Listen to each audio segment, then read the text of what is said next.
আসসালামু আলাইকুম প্রিয় পাঠক রা কেমন আছেন আপনারা? নতুন কিছু নিয়ে আমি আপনাদের মাঝে আবার চলে আসলাম। কথা না কইয়া শুরু করা, যাক ওর সাথে পারিবারিকভাবেই বিয়েটা হয়েছিল। বাসর রাতে ওর প্রথম প্রশ্ন ছিল, কয়টা প্রেম করছেন? আমি ওর মুখের দিকে অনেকক্ষণ তাকিয়েছিলাম। আবার বলেছিল, কয়টা প্রেম করছেন? আমি বলেছিলাম, একটাও না। ওরটা শুনে অনেক খুশি হয়েছিল। বলেছিল, এখন থেকে শুধু আমাকেই ভালোবাসবেন, অন্য কোন মেয়ের দিকে তাকালে মেরে ফেলবো। ও আমাকে কতটা ভালোবাসে বুঝছিল সেই দিন, যেদিন আমি ওর চাচাতো বোনের সাথে হেসে হেসে কথা কিছুক্ষণ বলছিলাম। ও আমাকে জড়িয়ে ধরে সে কি কান্না! আমাকে বলেছিল, তোমাকে না বলেছি আর কারো সাথে কথা বলবে না।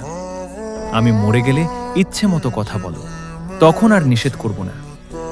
ওর কান্না দেখে আমি নিজেই কেঁদেছিলাম। ও আমাকে বলেছিল, আমি নাকি বাবা হব। কথাটা শুনে যে কি খুশি হয়েছিলাম বোঝাতে পারবো না।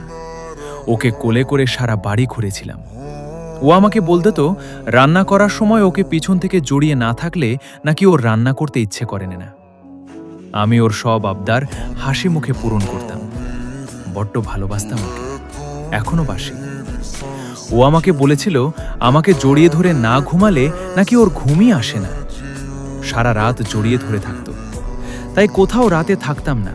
যত রাতই হোক বাসায় আসতাম। ও যখন 6 মাসের অন্তঃসন্তা তখন আমাকে বলেছিল, আমাকে ছাড়া তোমার কেমন লাগবে গো? আমি ওর কথা ওর দিতে পারিনি, শুধু কেঁদেছিলাম।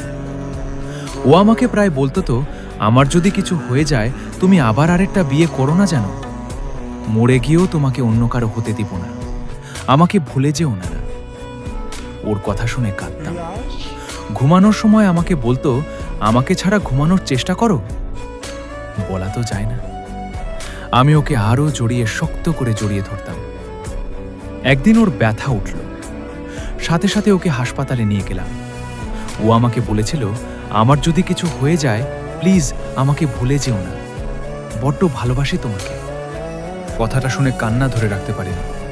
ওকে বলেছিলাম, কিছু হবে না তোমার, আমি তো আছি, কিছু হতে দিব না। ও আমাকে বলেছিল, শেষবারের মতো একবার বুকে নিবে। কথাটা বলেই হাউমাউ করে কেঁদে দিছিল। আমিও কান্না ধরে রাখতে পারিনি। ও আমাকে ছেড়ে দিতে চাইছিল না, জড়িয়ে ধরে কাঁদছিল। আমিও কাঁদছিলাম। সবাই হা করে তাকিয়েছিল। নিয়েছিলাম ওকে বুকে, কিন্তু এটাই যে শেষবার বুঝতে পারিনি। বুঝতে পারলে কখনোই ছেড়ে দিতাম না। ও আমাকে বলছিল, আমার সাথে তুমিও চলো, আমার খুব ভয় করছে। ডাক্তারকে কতবার বলেছিলাম আমিও ওর পাশে থাকব, কিন্তু আমাকে যেতে দিল না। অপারেশন থিয়েটার থেকে একটা বাচ্চার কান্নার আওয়াজ শুনলাম। বাচ্চাকে পেলাম, কিন্তু ওকে আর পেলাম না। পাগলের মতো ওর কাছে গেলাম, দেখলাম সাদা কাপড় দিয়ে ওকে ঢেকে রাখছে। কাপড়টা সরাতেই অজ্ঞান হয়ে গেছিলাম। জ্ঞান ফেরার পর দেখলাম ওকে খাটলিতে শুয়ে রাখছে। ওর কাছে গেলাম, বলেছিলাম, এই কই যাও আমাকে ছেড়ে? আমার রাতে ঘুম হয় না তোমাকে ছাড়া, জানো না? তোমাকে না জড়িয়ে ঘুমালে আমার ঘুম হয় না, জানো না? কেন চলে যাচ্ছ? এই উঠো উঠো, অনেক তো ঘুমালে, আর কত ঘুমাবে? আমার কথা মনে পড়েনি? এই তুমি না না বলেছিলে, আমার চোখের জল তুমি সহ্য করতে পারো না? এই দেখো আমি কাঁদছি, এই উঠো, আরে উঠো না প্লিজ, উঠো। ও শুনলই না আমার কথা, ঘুমিয়ে থাকলো। ওকে যখন নিয়ে যাচ্ছিল আমি পাগলের মতো আচরণ করছিলাম, তবুও উঠল না, চলে গেল। ও আমাকে বলতো যে দিন হারিয়ে যাব সেই দিন বুঝবে কতটা ভালোবাসি তোমাকে। চলে গেল, হারিয়ে গেল। 10 বছর ধরে তার স্মৃতি বুকে নিয়ে বেঁচে আছি। ছোট্ট মেয়ে বুঝতে শিখেছে।